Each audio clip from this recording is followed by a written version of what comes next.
Hello, happy autumn to you. Today, I want to talk about tuning into our rhythm, moment by moment, really listening to our bodies, to our feelings, and in particular to the rhythm, the pace that is happening from within, and honoring it as way of self-love, care, regulation, and also creating context for deep healing. I don't know if you're feeling any shift in your energy. We are in the time of the year that is called photocritical period for our biology. We had the autumn equinox a few days ago. So we had the light and darkness in perfect balance. And now the darkness is slowly increasing. This year, I really energetically felt it so strongly. When I tune to my energy and my body, I feel such a strong slowing down. And actually, when I accept it, when I'm in tune with it, it feels so good. It feels so grounding and deepening and expanding.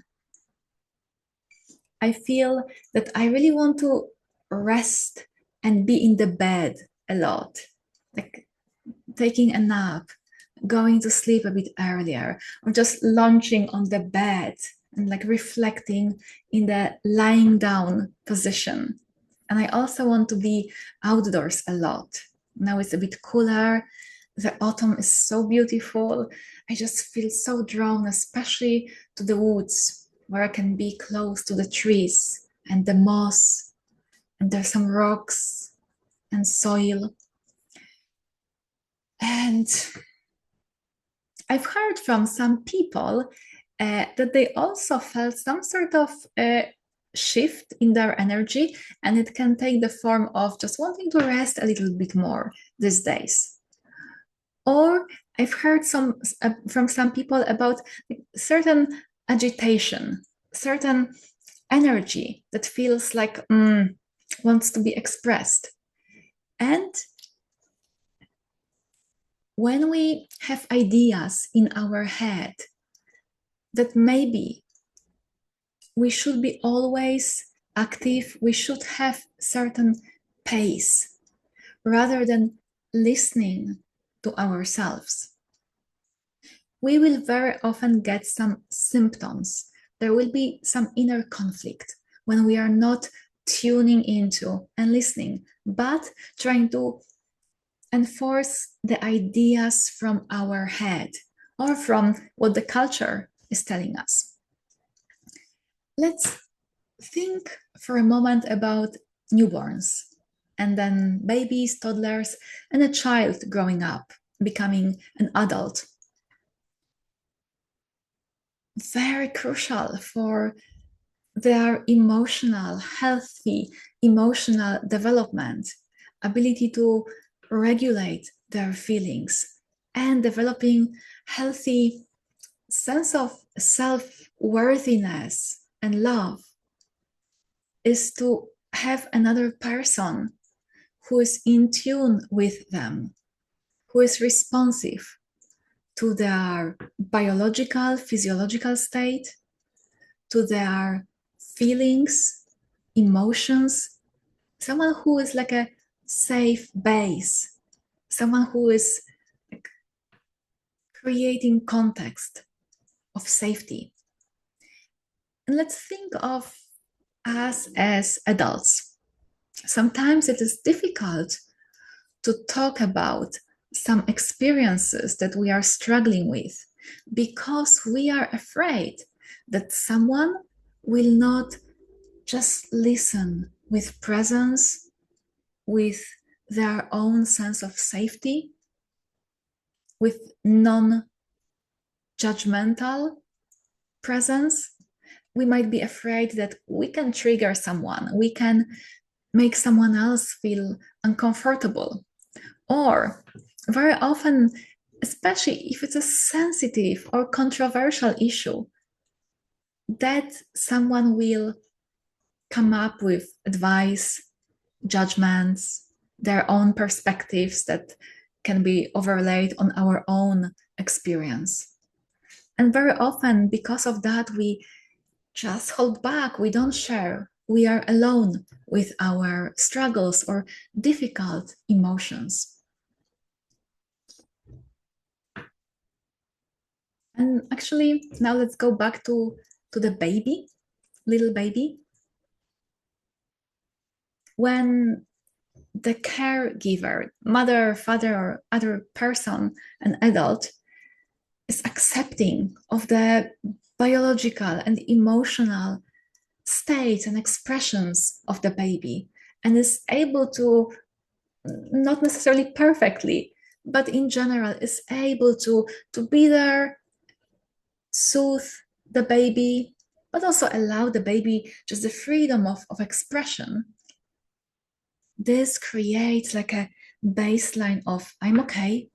It's okay to feel whatever I feel. It's okay to be me.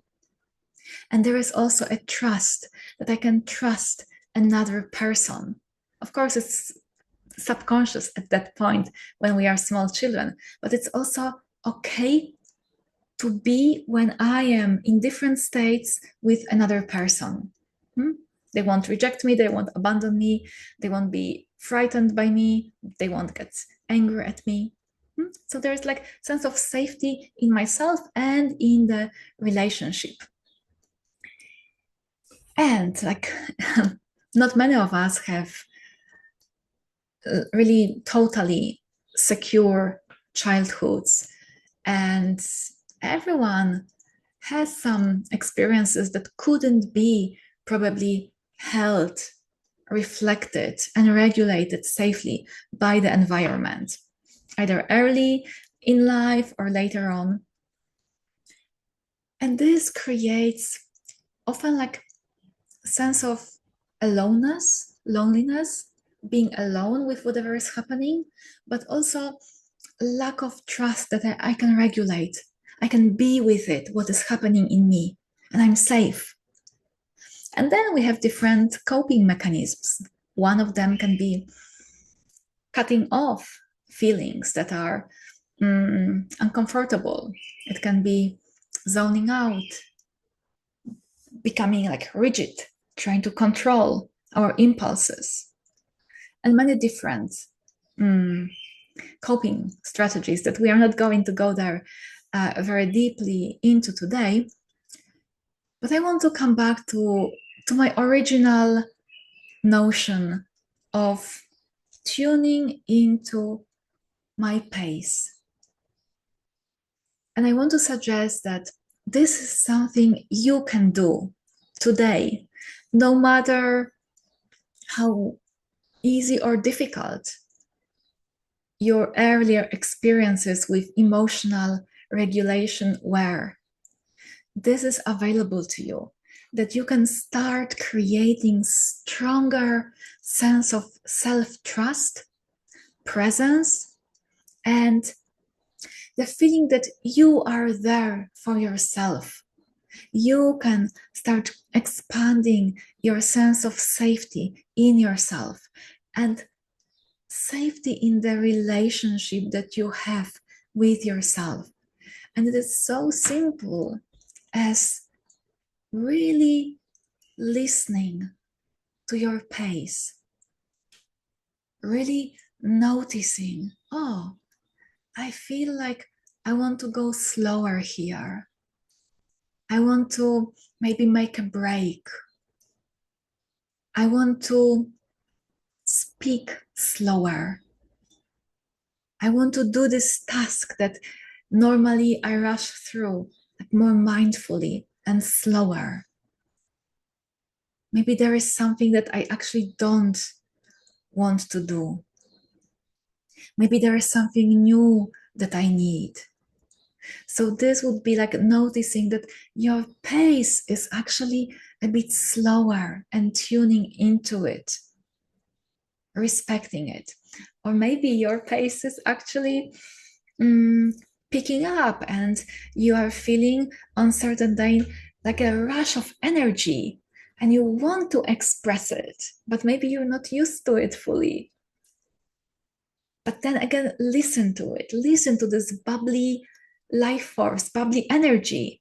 Listen what it wants to do, how it wants to be experienced, felt, and maybe also expressed.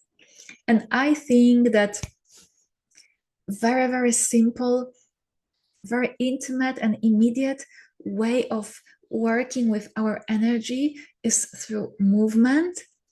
And I think that intuitive movement, intuitive dance is one of the most healing tools, at least for me, but I believe for many. And you can start experimenting with like expressing your pace with movement. It can be just a movement of your hands, or maybe you want to engage your entire body. But you are letting yourself know in this way, I'm listening. I'm curious about my state. You're tuning into it. You're building like a big internal relief very often, because so often our physiology, our energy is used to us trying to control it, trying to make it go faster or slower or different or fit into certain ideas. And it's a lot of tension, inner tension. But when you listen, like your system relaxes. Oh, there is some presence here for me to be with. And actually, a lot of your energy that can be after used for creativity, for deepening, for action, for healing can be liberated and available to you.